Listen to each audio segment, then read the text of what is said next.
திரு குமார், உங்களுடைய முதற்கட்ட கருத்து பார்வை, இருவேறு கருத்துக்கள் நீங்கள் பார்த்தீங்க. பிரியதர்ஷினி ராகுல் சொன்னதும் சுமன் கவியோட கருத்துக்களும் எப்படி பார்க்கலாம்? முதல்ல பிரியதர்ஷினிக்கு என்னுடைய வாழ்த்துக்கள். நான் குழந்தையிலேருந்து ஃப்ராக் போட்ட காலத்திலேருந்து எனக்கு தெரியும். நாங்கள் ரெண்டு பேரும் ஒரே பேனலில் சந்திக்கும்போது அது பேசுனதை நான் கேட்கறது எனக்கு சந்தோஷமாக இருக்கிறது. வாங்க நிகழ்ச்சிக்குள்ள வந்து வாழ்த்துக்கள். ரெண்டாவது, நம்முடைய சுமன் கவி அவர்கள் பத்திரிகையாளர்னு போடுறது அவருக்கு வாழ்த்து தெரிவிக்க மாட்டீங்களோ? இல்லை, அவருக்கு திமுக ஆதரவாளர்னு போடுங்கன்னு. ஏன்னா பத்திரிகையாளர் பத்திரிகை என்னுடைய ஒரு இமேஜை குறைக்கக்கூடாதுன்றேன். நான் ஒரு பத்திரிகையாளர்னு போட்டால் அவர் நடுநிலையோடு பேசணும்.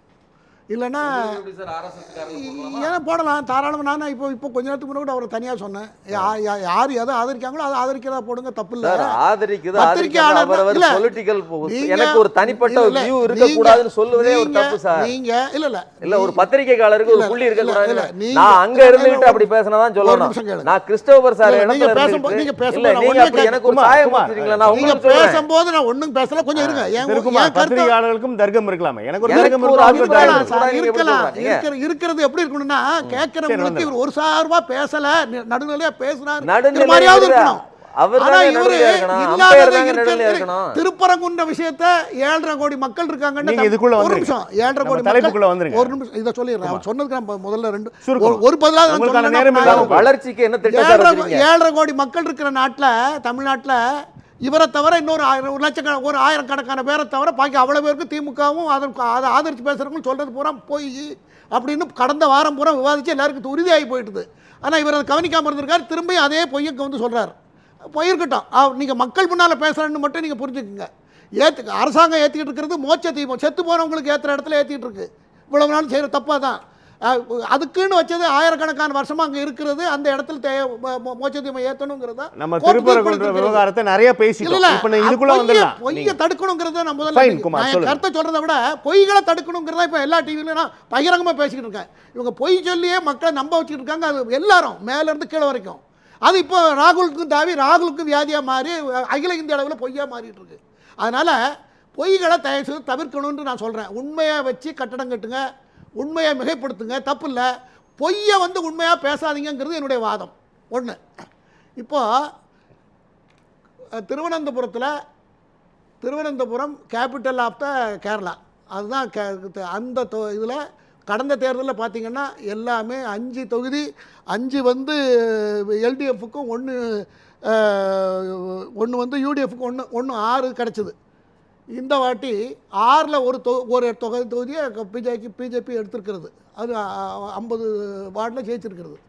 அது மிகத்தான வெற்றி தான். ஒரு தலைநகரத்தை முதல்ல தலைநகரம் கிடைக்கிறதுங்கிறது மற்றதெல்லாம் அதுக்கப்புறம் அது கொஞ்சம் அது ஒரு அப்புறம் இவங்களுடைய செயல்பாடுகள் ஆக்டிவிட்டீஸை பொறுத்து அது மக்கள்கிட்ட பேசப்பட்டு, கேரள மக்கள் படித்தவர்கள், சினிமா மோகம் அது இதுக்கெல்லாம் அவங்க அடிமையாகாதவர்கள், அவர்கள்ட்ட ஒரு தெளிவு பார்வை உண்டு.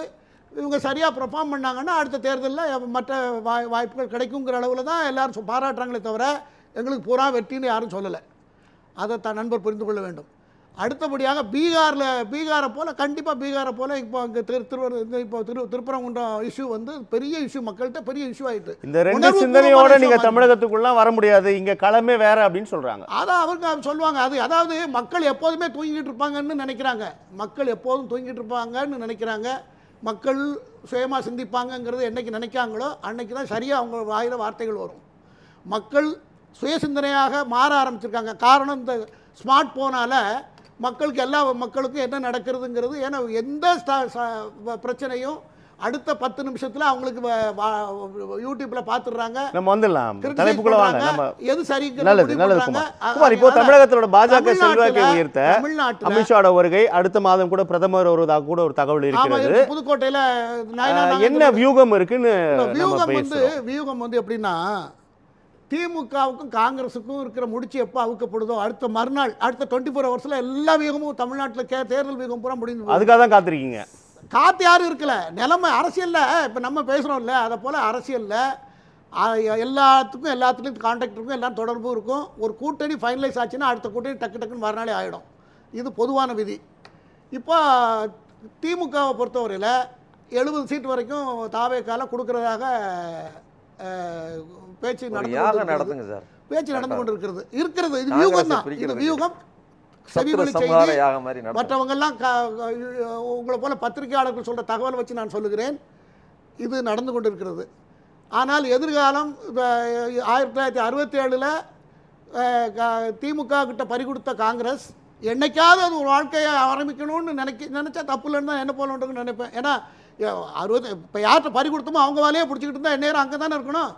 அவங்க வேலையே பிடித்து கொண்டு இது வரைக்கும் இருக்காங்க. இப்போ என்னைக்கும் திமுக வேலை பிடிச்சிக்கிட்டு இருந்தால் அவங்க என்னைக்காவது அதிகாரத்துக்கோ அது பதவிக்கோ அது திரும்ப இழந்ததையே பிடிக்க முடியுமா? ஆகையினால இப்போ ஒருத்தர் வந்திருக்காரு, விஜய் வந்திருக்காரு, ஒரு சினிமா ஒரு பிரபலம், அவருக்கு நிறைய லட்சக்கணக்கான மக்கள் சேருகிறார்கள், அவருக்கு ஒரு எழுச்சி இருக்கிறத எல்லோரும் பார்த்துருப்பாங்க.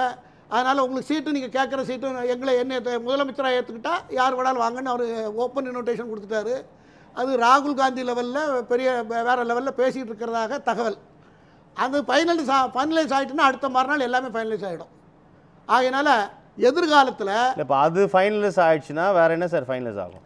மற்ற கூட்டணிகள் அமித்ஷாவோட தமிழக பாஜக காங்கிரஸ் இந்த வியூகம் அந்த பின்னணியில தான் இந்த வியூகம் காத்து கொண்டு இருக்கிறது. இதுக்கு அதுக்கு சம்பந்தம் இல்லை சார், இதுக்கு அதுக்கு சம்பந்தம் இல்லை. பட் அரசியல் இதை சொல்லுங்க சார். அரசியல் நோக்கர்கள், அரசியலில் இருக்கிற மேல்மட்டத்தில் இருக்கிற பொலிட்டிக்கல் அனாலிசிஸ்லாம் என்ன கணிப்பாங்கன்னா, ஒரு கூட்டணி எப்படி அமையுது, ஒரு சைடு கூட்டணி அமைஞ்சதுனாலே அடுத்த கூட்டணி தன்னால் ஆட்டோமேட்டிக்காக ஒன்று அங்கே சேரணும் இங்கே சேரணும் அப்படித்தானே. அதனை எல்லாரும் கவர்மெண்ட் ஃபார்ம் பண்ணுறது எண்ணத்தில் இருக்க மாட்டாங்க. சின்ன சின்ன கட்சிகள்லாம் என்ன நினைக்கும், அவங்க அந்த கூட்டணி அமைஞ்சு போச்சு நம்ம அங்கே சேரணும் இங்கே சேரணும்னு ஒரு முடிவை சீக்கிரமாக துரிதப்படுத்துவாங்க இல்லையா? அதைத்தான் நான் அப்படி சொல்கிறேன்.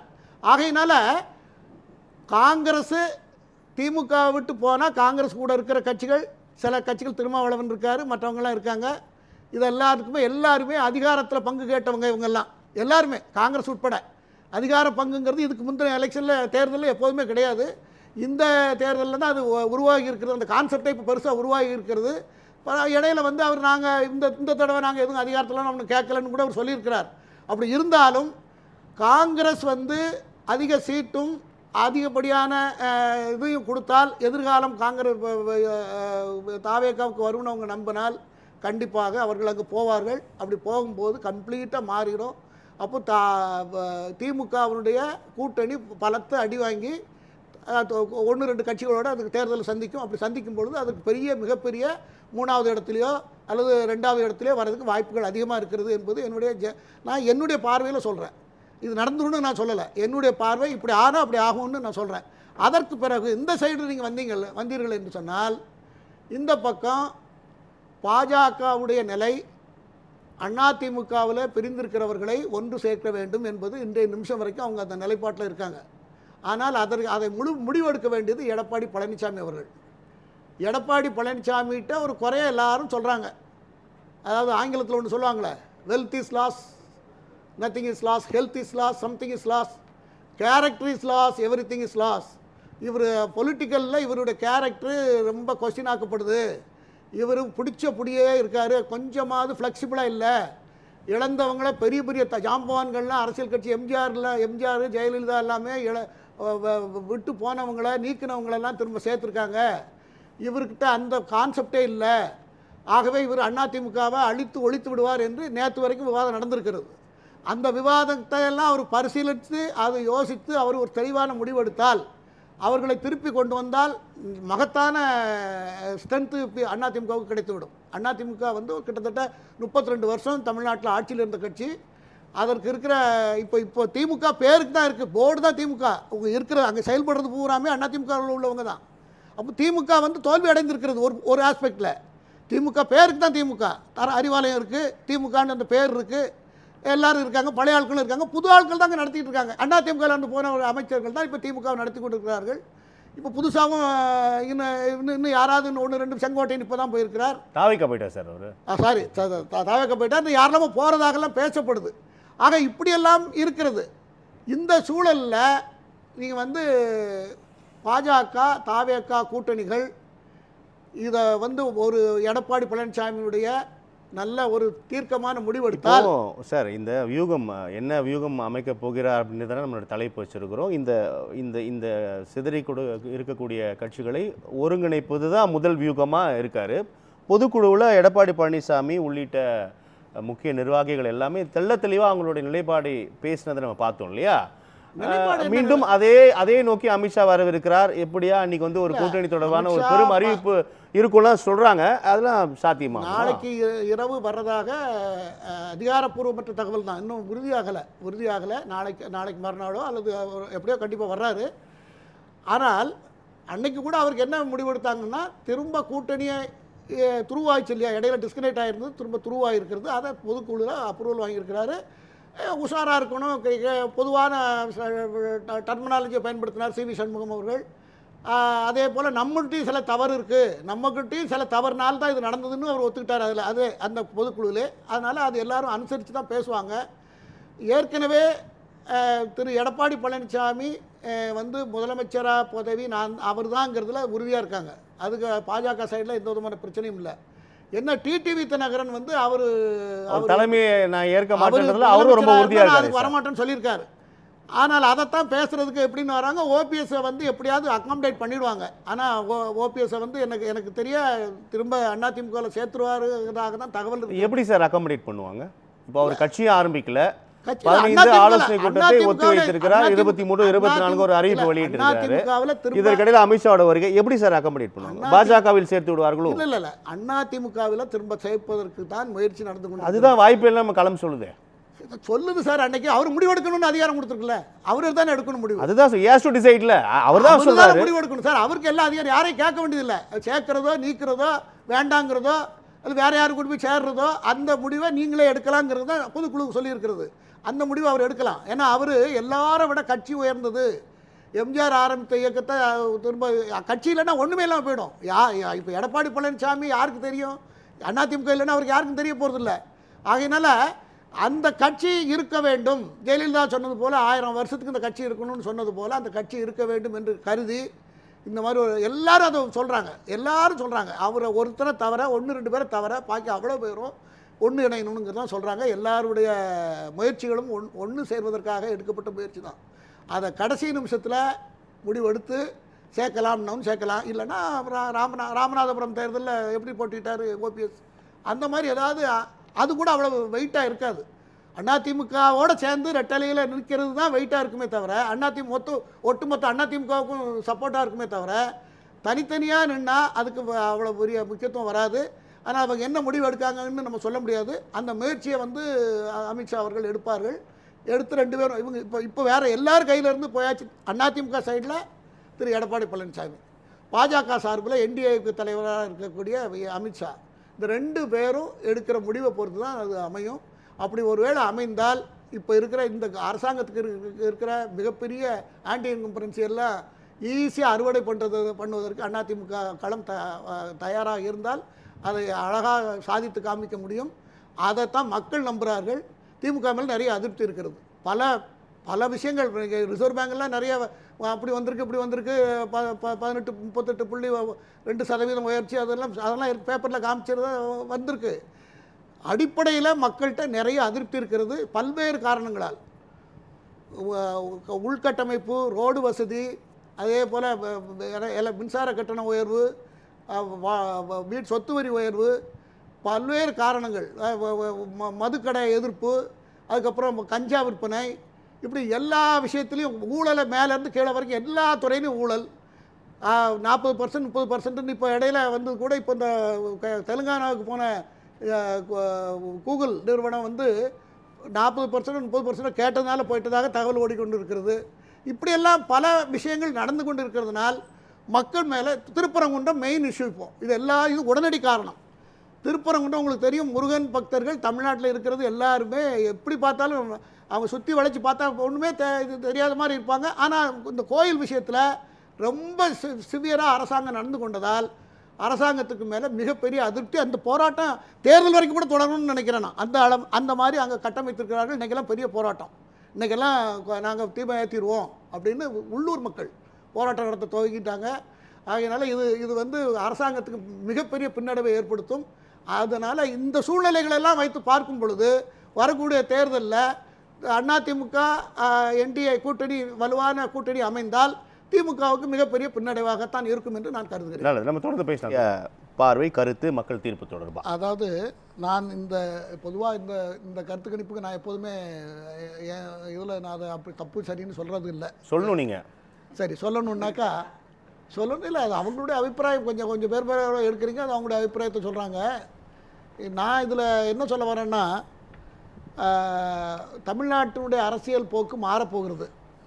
அரசியல் கண்டிப்பாக களம் ஏன்னா எதுக்குமே ஒரு எக்ஸ்பைரி டேட்னு ஒன்று இருக்குது. 49 ஆரம்பித்த திமுக இத்தனை வருஷம் வந்திருக்கிறது. டைனாஸ்டியை ஃபாலோ பண்ணிகிட்டு இருக்கு.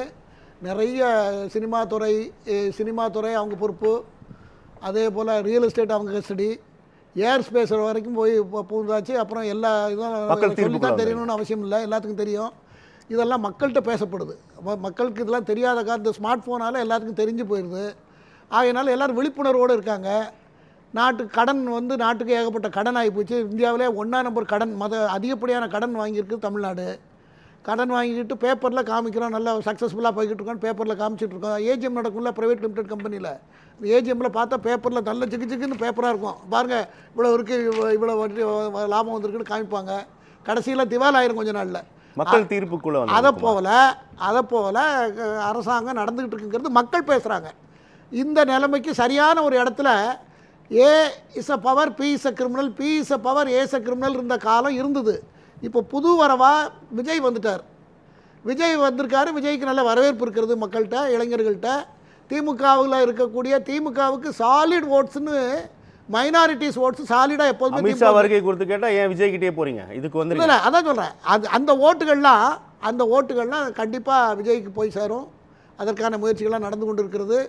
ஆகையினால இந்த தேர்தல் வந்து டிஎம்கே வந்து நினைக்கிற மாதிரி பணம் கொடுத்துட்டாங்க. ஓட்டுக்கு 10,000 கொடுத்தாலும் வாங்கிட்டு ஓட்டு போடக்கூடாதுன்னு முடிவுலலாம் சில கிராமங்களில் இருக்காங்க. தெரிஞ்ச தகவலை வச்சு சொல்கிறேன். ஆகையினால இதில் வர்ற கணிப்புகள் எல்லாம் முற்றிலும் மாறுபட்ட வகையில் பீகாரில் என்ன நடந்ததோ, பாஜக ஆட்சி அமைக்கலனாலும் கூட பாஜக கூட்டணி என்டிஏ வந்து ஒழுங்காக கட்டமைக்கப்பட்டு ஒழுங்காக கூட்டணிகள் அமையப்பட்டு தேர்தலை முறையாக சந்தித்தார்கள் என்றால் திமுகவிற்கு வெற்றி சுலபமாக இருக்காது என்பது என்னுடைய கருத்து. நன்றி குமார்.